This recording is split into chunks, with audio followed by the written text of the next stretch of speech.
Spektakuler. Ya, spektakuler adalah kata yang tepat untuk menggambarkan capaian Kabupaten Pesisir Selatan dalam satu periode terakhir.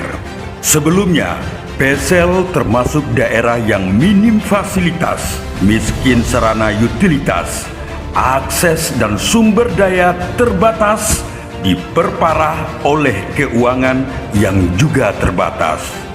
Namun, bagi Bupati Hendra Joni, keterbatasan harus diatasi, bukan diratapi, karena rakyat tidak mungkin berharap pada pemimpin yang hanya bisa meratap. Harapan dan cita-cita warga diwujudkan oleh Bupati dan jajarannya dengan merubah mindset dan kerja keras. Rendahnya kemampuan keuangan tidak lagi jadi pembatas karena dana pusat mengalir deras. Perlakuan istimewa untuk pesisir selatan tak lepas dari kiprah Bupati Hendra Joni yang dekat dengan pengambil kebijakan di pusat, mulai dari dirjen hingga presiden.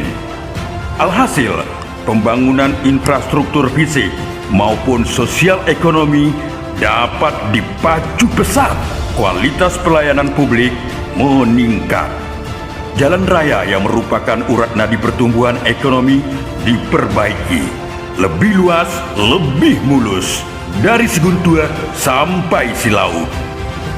Begitupun dengan jalur Mande, juga jalan baru Muaro Aye Bayang ke Alahan Panjang dibangun untuk pertama kalinya menghubungkan PSL dengan Kabupaten Solo. Objek wisata penyangga ekonomi masyarakat seperti Pantai Carocok dipoles lebih memikat, termasuk dengan membangun masjid terapung yang sedang berlangsung.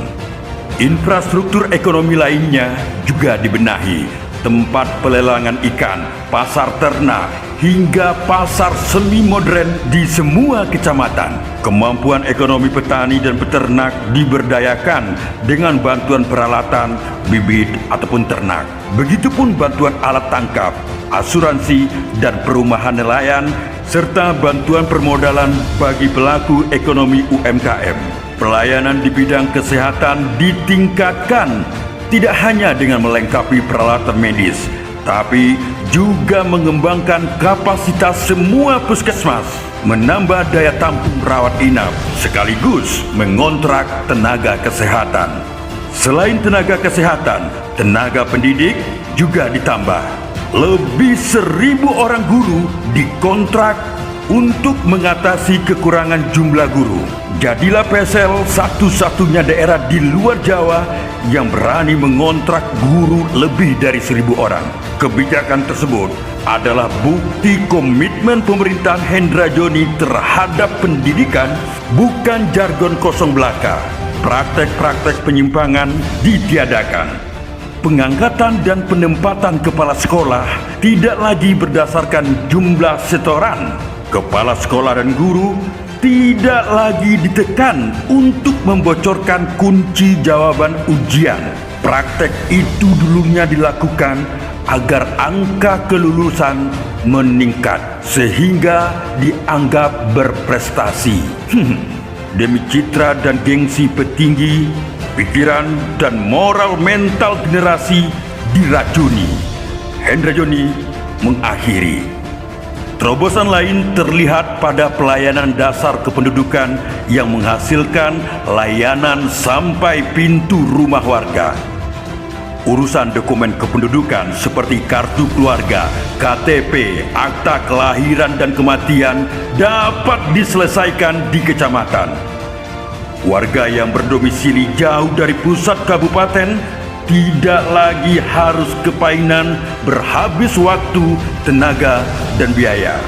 Alasan yang sama menghasilkan kebijakan untuk mendirikan pusat pelayanan pemerintah daerah yang saat ini sedang dibangun di Tapan. Adapun pembangunan infrastruktur sosial melibatkan semua stakeholder. Selain OPD terkait, peran fungsi tim penggerak PKK dan Basnas pun dioptimalkan. Misalnya dalam program bedah rumah. Ketua Tim Penggerak PKK, Ibu Lisda Hendrajoni, menggagas gerakan Dunsana membantu Dunsana. Pihak ketiga, termasuk lembaga sosial Islam di luar negeri, dirangkul untuk berpartisipasi. Sebagai anggota DPR RI, kiprah Bunda Lisda dalam 1 tahun ini menambah signifikan jumlah rumah yang selesai dibedah. Hampir 7.000 rumah tidak layak huni telah direnovasi selama 4,5 tahun pemerintahan Hendrajoni. Catatan khusus layak ditulis buat Bunda Lisda. Ketika anggota dewan lain memperebutkan komisi-komisi basah, komisi mata air, Bunda Lisda sejak awal memilih Komisi 8, Komisi Air Mata, terkait lingkup tugasnya di bidang agama, sosial, kebencanaan, serta pemberdayaan perempuan dan perlindungan anak. Benar-benar Komisi Air Mata.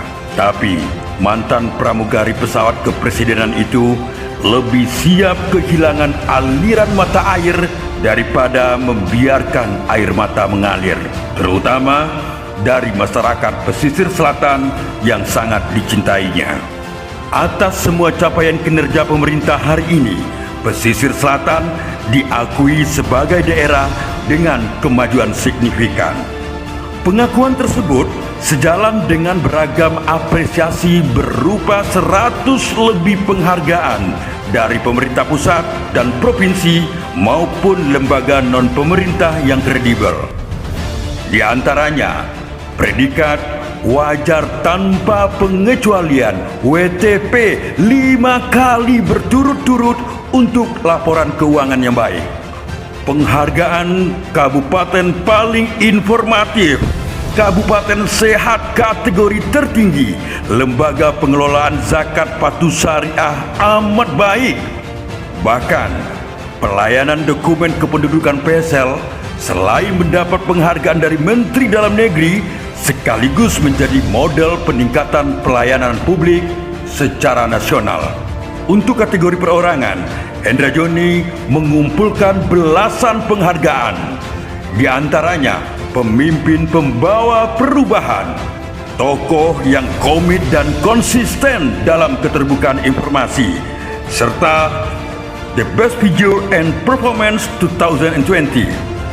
Semua itu pantas didapatkan. Ibarat kendaraan, pesisir selatan melaju di jalur yang seharusnya, jalur yang tepat, on the track. Di bawah kepemimpinan Hendrajoni, banyak persoalan mendasar diselesaikan, yang terbengkalai dituntaskan, kebijakan krusial ditetapkan, dan perubahan besar dilakukan. Tapi bukan alasan untuk berpuas diri. Masih ada kekurangan yang harus dilengkapi, sistem kerja yang harus disempurnakan, komponen yang perlu diperbaiki atau diganti. Masih ada terobosan, inovasi, ide-ide besar Hendrajoni yang butuh tambahan waktu untuk terwujud utuh. Mewujudkannya perlu figur pendamping yang punya visi, komitmen, dan energi membangun PSL yang sama kuatnya. Figur yang memberikan ketauladanan, taat hukum, serta cakap melayani rakyat sesuai tugas pokok dan fungsinya. Hamdanus adalah pasangan tepat. Berkepribadian santun, gigih, dan berdedikasi, Hamdanus dikenal sebagai politikus muda yang religius. Akrab dipanggil Buya, aktivis dakwah ini masih tercatat sebagai Ketua Umum ILUNI, Lembaga Dakwah Kampus KSI Ulul Albab. Di masa mahasiswa, Hamdanus adalah Presiden Mahasiswa BEM UIN Imam Bonjol. Yatim sejak usia belia, bungsu dari 9 bersaudara tersebut mengawali karirnya sebagai tenaga ahli anggota DPR RI, berlanjut sebagai tenaga ahli Bappenas dan DPD RI. Lingkungan kerja memberi ruang luas bagi Hamdanus untuk mengembangkan kapasitas dan akseptabilitas politiknya. Suami Dila Safera, seorang magister ilmu biomedik tersebut, menggandakan kompetensinya dengan mendalami ilmu politik di Universitas Indonesia. Juga mencatatkan diri sebagai anggota Lemhanas di usia 30-an. Jelas, Hamdanus bukan politikus kaleng-kaleng, bukan pemimpin muda hasil karbitan. Terbukti dengan terpilihnya Hamdanus sebagai anggota DPRD Provinsi pada Pileg 2019 kemarin. Dalam perjalanannya, bapak 3 orang anak tersebut mendapati dirinya terlalu santai ketika menjalani profesi legislatif di tingkat daerah. Kapasitas dan energinya yang besar hanya sedikit yang bisa didedikasikan buat masyarakat. Lain halnya jika berperan di eksekutif, ruang pengabdiannya lebih luas. Hingga kemudian takdir membawa Hamdanus sebagai pendamping Hendra Joni, Bupati petahana yang diprediksi banyak pihak akan kembali memimpin pesisir selatan. Duet Hendra Joni Hamdanus sungguh serasi, saling melengkapi, saling isi. Hendra Joni dengan gaya kepemimpinan yang tegas, energik, dan cepat mengambil keputusan, sangat tepat didampingi oleh figur yang tenang, menyejukkan, dan penuh perhitungan. Ibarat Soekarno-Hatta, Hendra Joni dan Hamdanus dapat disebut Dwi Tunggal Pesisir Selatan. Di bawah kepemimpinan Hendra Joni Hamdanus, kemajuan pesisir selatan yang pesat insya Allah akan lebih hebat.